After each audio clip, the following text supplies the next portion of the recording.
మీ business ఏదైనా మీ ఊర్లో promotion చేయాలంటే అది సుమన్ టీవీతోనే సాధ్యం. ఇప్పుడే సంప్రదించండి.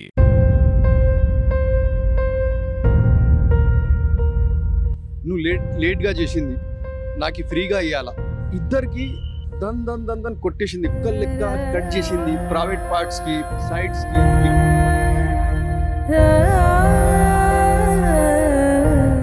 నమస్తే welcome to Suman TV. Nizamabad జిల్లాలో దారుణం చోటు చేసుకుంది. ఎవరైతే మానవుల గురించి మనం మాట్లాడుకున్నాం విన్నాం, కానీ ఏదైతే నరరూపం రాక్షసుల్లాగా ఒక ఇన్సిడెంట్ అయితే నిజామాబాద్ జిల్లాలో జరిగింది. ఎందుకు ఇంత పెద్ద మాట అన్నామంటే, ఒక స్విగ్గీ డెలివరీ బాయ్ పైన అయితే అతి దారుణంగా మెడకాయ కొరికేసి అదేవిధంగా చెవులు ఎక్కడికెక్కడ వాళ్ళు కత్తిరించడం జరిగింది. సో ఇదంతా కూడా ఎవరు చేశారు అంటే, తాగిన మైకంలో తాగి ఈ ఇన్సిడెంట్కి అయితే పాల్పడ్డారు అనేది తెలుస్తూ ఉంది. దాదాపుగా 4 నుంచి 5. సో వాళ్ళు ఒక 5 కలిసేసి ఒక డెలివరీ బాయ్ పైన అయితే అటాక్ చేయడం జరిగింది. సో అతని వల్ల అన్కాన్షియస్నెస్లో ఉన్నాడు. సో ఇందులో భాగంగానే జునేద్ వాళ్ళ బ్రదర్ అయితే ఉన్నాడు. అసలు ఏం జరిగింది అనేది ఖచ్చితంగా వీళ్ళతో మాట్లాడితే తెలుస్తుంది. అసలు ఏం జరిగిందండి? నిన్న వాళ్ళకి ఆర్డర్ ఇచ్చిన తర్వాత ఆర్డర్ తీసుకెళ్ళిన తర్వాత పిలిచి నువ్వు లేట్గా చేసింది నాకు ఫ్రీగా ఇవ్వాలా. అతనే చెప్పింది నేనే ఫ్రీగా ఎట్లా ఇవ్వాలా, మీకు టైం చూడండి, టైం ప్రకారం వచ్చేసింది. నేనే చెప్పిన తర్వాత తేడాగా మాట్లాడింది. వాళ్ళ దగ్గర నుంచి ఫుడ్ క్యాచ్ చేసింది. భయపడి వాళ్ళ ఏం చేసింది అంటే, ఒక ఫ్రెండ్కి కాల్ చేసింది, ఇక్కడ రండి నాతోని గొడవ చేస్తున్నది, పైసలు ఇస్తలేదు చెప్తున్నది. వచ్చిన తర్వాత ఇద్దరికి దన్ దన్ దన్ దన్ కొట్టేసింది. కొట్టిన తర్వాత కుక్కర్ లెక్క కట్ చేసింది ప్రైవేట్ పార్ట్స్కి సైడ్స్కి, ఈ కాల్ డ్యామేజ్ చేసిన తర్వాత వాళ్ళకి 100 నెంబర్కి కూడా కాల్ చేసింది పోలీస్. బ్రదర్ జునేద్ అయితే కాల్ చేసిండు. సో వచ్చారా మరి లేదా? మరి అప్పుడు ఫ్రెండ్ కాల్ చేసింది. చేసిన తర్వాత లేట్గా అయింది, పోలీస్ రాలేదు. అప్పుడు దాకా అక్కడ రోడ్ మీద నడుస్తుంది మనిషి చూసి, అరే పై చిన్న పిల్లలకి ఎందుకు కొడుతుందని దగ్గరగా వచ్చి వాళ్ళ మీద అటాక్ చేసింది. వాళ్ళ కూడా లేకపోతే అక్కడ బ్రిడ్జ్ ఉన్నది, ఆ బ్రిడ్జ్ నుంచి కిందికి పెట్టాలా, అట్లా పడేద్దాం అట్లా ఆలోచన చేసింది. ఆ పబ్లిక్ రాకపోతే చంపేస్తా. అప్పుడు जुनैद से कौन है उस टाइम में? उन्होंने अकेला ही था, वो जो और एक आदमी था उसको कतर दिया, यहाँ पे कतर दे तो वो गाड़ी छोड़ दे के भाग गया. जुनैद को छोड़ दे के उन्हें भाग गए उन्हें. जब तक जुनैद इंजूर्ड हो गया था, उसका फ्रेंड जो आया उसको भी इंजूर्ड कर दिए. उन्हें भाग गया तो उसका गाड़ी ऊपर से नीचे फेंक दिया, तो वर्कमैन था वो 2 टुकड़े हो गए. वहाँ पे पब्लिक आके सपोर्ट करा, नहीं तो उसको मार के फेंक देते थे जुनैद को. तो उसका बाइक, जुनैद का बाइक भी ब्रिज के नीचे फेंक दिया बोल के बोले. फेंक दिया नीचे फेंक दिया, वो 2 टुकड़े होगा गाड़ी. अब उनके दिल में इतना गुस्सा था, अगर वहाँ पे पब्लिक नहीं आती तो इसको मार देते थे जुनैद. तो अप्रोक्सीमेटली पुलिस डायल 100 को कॉल किए तो कितने टाइम में उन्हें वो लोग इसको टाउन को लेके चले गए थे. टाउन से फिर जो है उसका कंडीशन देख के वो लोग हॉस्पिटल रिफर करे. गवर्नमेंट हॉस्पिटल पे पहुंचने के बाद वहां से मेरे को कॉल आया कि आपके भाई को काट दिए बोल के. मैं वहां जाके देखे था, क्या उन्होंने बेहोश था. और जो लोग मारे थे वो लोग टाउन को भी पहुंचे, हॉस्पिटल भी पहुंचे. और वो लोग जो है ना इसके ऊपर गलत केस लगाने वाले थे. अगर हम लोग नहीं आए तो उसके ऊपर गलत केस लगाए थे. इन्हें लड़की को छोड़ा इसीलिए हम लोग ये करे बोल के ऐसा केस लगाने के प्लान में थे. वो लोग जो है ना इंसानियत जो बोलते, वो इंसानियत खत्म कर दिए.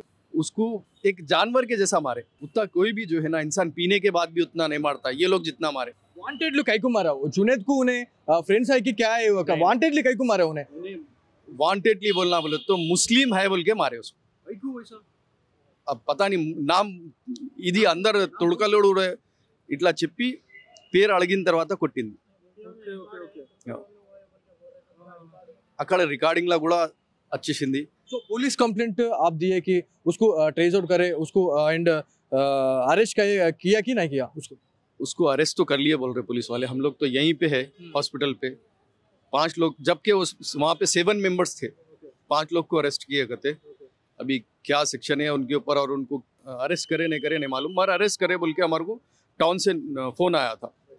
उसके बाद हम लोग टाउन पे नहीं गए, पिटीशन तो दे दिए स्वयं लोग. मगर हमारा ये प्लान है सर, ये इंसानियत को ख़त्म करने वाली बात है. और ऐसा करने वाला कोई उसका धर्म नहीं रहता, उसकी इंसानियत ख़त्म हो जाती. और ऐसे अगर कुत्ता पागल होगा तो क्या करते सर अपन? उसको पिंजरे में डाल देते। तो ये जो पागल हो गए, इंसानियत को जो ख़त्म कर रहे, उनको छोड़ना नहीं साहब। उनको छोड़े तो उन्होंने बहुत ख़राब कर देते साहब। गरीब మొత్తానికి ఎవరైతే జునేద్కి సంబంధించిన బ్రదర్తోనైతే మనం మాట్లాడడం, ఆయనైతే చాలా వరకు కూడా తీవ్ర స్థాయిలో బాధపడుతూ ఉన్నారు. ఎందుకంటే సమాజం తలదించుకునే పరిస్థితిలో, ఎందుకంటే నరరూప రాక్షసుల్లా వాళ్ళ వల్ల అతని పైన పడి ఇంత దారుణంగా దాడి చేయడం ఏంది? మానవత్వం మంట కలిపే రోజుల్లో ఇవాళ మనం బతుకుతున్నట్టు కనిపిస్తూ ఉంది. ఇవాళ ఒక కుక్క గరిచినా కూడా అట్లా ఉండదు. కాకపోతే అంత దారుణంగా ప్రైవేట్ పార్ట్స్ కూడా ఇవాళ వాళ్ళు ఎంత దాడి చేశారు వాళ్ళు ఇవాళ చెప్తా ఉన్నారు. సో ఎవరైతే జునేద్ ఉన్నాడో తన పరిస్థితి అయితే ఇవాళ కాన్షియస్ లో అయితే లేడు అని చెప్పేసి తెలుస్తా ఉంది. సో వాళ్ళ తండ్రి ఉన్నాడు. ఆ बोलिए उसका कंडीशन क्या है? उसका कंडीशन वीक है साहब उसका। वीक है कंडीशन। आप क्या डिमांड कर रहे पुलिस वाले को? आप क्या यही बोल रहे भाई, उनको सजा होना, एक्शन लेना पुलिस वाले।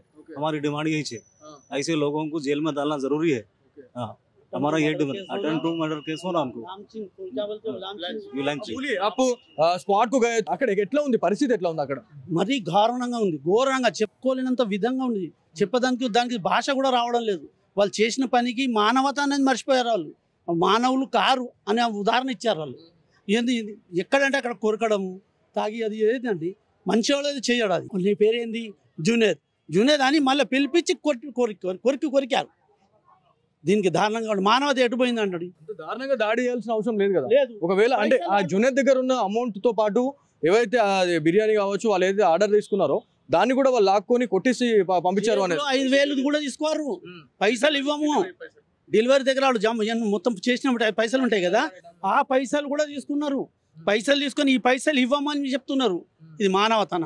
వాళ్ళ కండిషన్ ఎట్లా ఉంది అక్కడ చూసిన తర్వాత? మత్తు పదార్థాలకు బానిసైన వాళ్ళు మాత్రమే ఇట్లాంటి ఇన్సిడెంట్లకు పాల్పడతా ఉన్నారు. మాట్లాడడానికి రాకొచ్చింది వాళ్ళకు, మాటలు రాకొచ్చింటుంది. వాళ్ళు హోస్టల్ లేరు. ఏజ్ ఎంత ఉండొచ్చు? అప్రాక్సిమేట్లీ ఏజ్ ఎంత ఉండొచ్చు వాళ్ళది?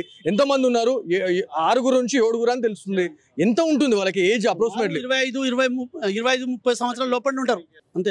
మనకి ఎక్కువ చెప్పాలి మంచిగా రాదు, అది ఉన్న వాస్తవం. ఇప్పుడు ఈ బాధల ఏ ప్లానింగ్ అయితే మాకు రాదు. ఫైనల్ గా ఏవైతే మనకి ఇట్లాంటి ఇన్సిడెంట్లకు పాల్పడుతున్న వాళ్ళు ఎవరైతే ఉన్నారో వాళ్ళపైన పోలీస్ అధికారులు ఎట్లాంటి రెస్పాండ్ కావాలి అనుకుంటున్నారు? ఎట్లాంటి యాక్షన్ తీసుకోవాలని మీరు అనుకుంటున్నారు? వాళ్ళకైతే కంపల్సరీ 307 కావాలి. మళ్ళీ మాబ్లించి కేసులు కావాలండి. అయితే మళ్ళీ నిజామాబాద్లో బాగుంటుంది ఎవరన్నా కానీ. అది అంతేనా కాదా?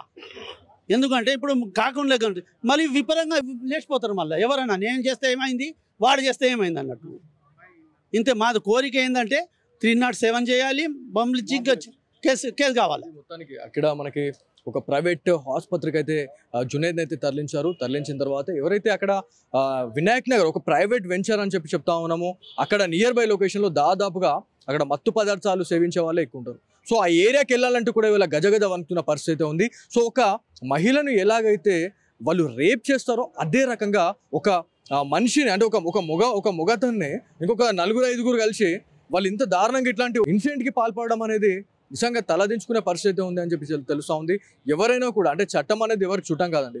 సో మత విద్వేషాలను రెచ్చగొడుతూ ఎవరైతే ఇట్లాంటి ఇన్సిడెంట్లకు పాల్పడతా ఉన్నారో వాళ్ళపైన అయితే ఖచ్చితంగా నిజామాబాద్ ఇన్ఛార్జిప్ అయినటువంటి సింధు శర్మ గారు ఖచ్చితంగా ఒక యాక్షన్ అయితే తీసుకోవాలని చెప్పేసి వాళ్ళు చెప్తా ఉన్నారు. ఎందుకంటే నేమ్ తెలుసుకొని ఖచ్చితంగా మనమంతా మన మనుషులం. ఏంది అసలు ఒక ఫీలింగ్ లేకుండా ఒక మనిషి అంటే వాళ్ళు పని చేసుకుని బతికేటోళ్ళ పైన ఇట్లాంటి ఇన్సిడెంట్లకు పాల్పడడం, వాళ్ళని కొట్టడము, వాళ్ళని చంపేదాకా పోయిందంటే ఒకసారి ఆలోచించండి. 200 అండి, ఖాళీ 200 నుంచి 300 రూపాయలు వాళ్ళు ఒకవేళ వాళ్ళు ఆర్డర్ చేసుకున్న అమౌంట్ గురించి మాట్లాడుకుంటే 300 కోసం ఇవ్వాల ఒక మనిషిని ప్రాణం తీసే వరకు కూడా వాళ్ళు పాల్పడుతున్నారంటే ఎంత దారుణమైన పరిస్థితిలో ఉంది. సో నిజామాబాద్ జిల్లాలో ఇప్పటికే మనం మాట్లాడుతూ ఉన్నాము, మత్తు పదార్థాలు చాలా వరకు కూడా ఇట్లాంటి వాళ్ళకు ప్రోత్సహించే విధంగా చాలా వరకు కూడా వివిధ రాష్ట్రాల నుంచి కావచ్చు, పక్కనున్న జిల్లాలు ఏవైతే మనకి జిల్లాలు కావచ్చు, పక్కనే మనకి మహారాష్ట్ర ఉంది, మహారాష్ట్ర నుంచి కూడా గంజాయి ఏదైతే ఏరులై పారుతుందని మనం మాట్లాడుతున్నాం. సో ఇట్లాంటి గంజాయి సేవించిన తర్వాతనే వాళ్ళు ఇట్లాంటి ఇన్సిడెంట్లకు పాల్పడుతున్నారు అని మనకు తెలుస్తూ ఉంది. సో ఏదేమైనప్పటికీ వాళ్ళనైతే అరెస్ట్ చేశారు. మరి తదుపరి చర్యలపైన ఎట్లాంటి యాక్షన్ తీసుకుంటారు, ఎట్లాంటి సెక్షన్లపైన వాళ్ళని కేసు నమోదు చేశారు అనే దానిపైన అయితే పూర్తి స్థాయిలో వాళ్ళు ఇవాళ ఎదురు చూసిన పరిస్థితి ఉంది. ఖచ్చితంగా పోలీస్ అధికారులపైన అయితే నమ్మకం ఉంది. వాళ్ళని ఖచ్చితంగా కఠినంగా శిక్షించాలని చెప్పేసి ఏదైతే జునేద్కి సంబంధించిన ఫ్యామిలీ మెంబర్స్ అయితే కోరుతా ఉన్నారు. సో ఇది ఇక్కడ ఉన్న తాజా పరిస్థితి. కెమెరా పర్సన్ కార్తిక్తో బాలు, సుమన్ టీవీ, నిజామాబాద్ నుంచి.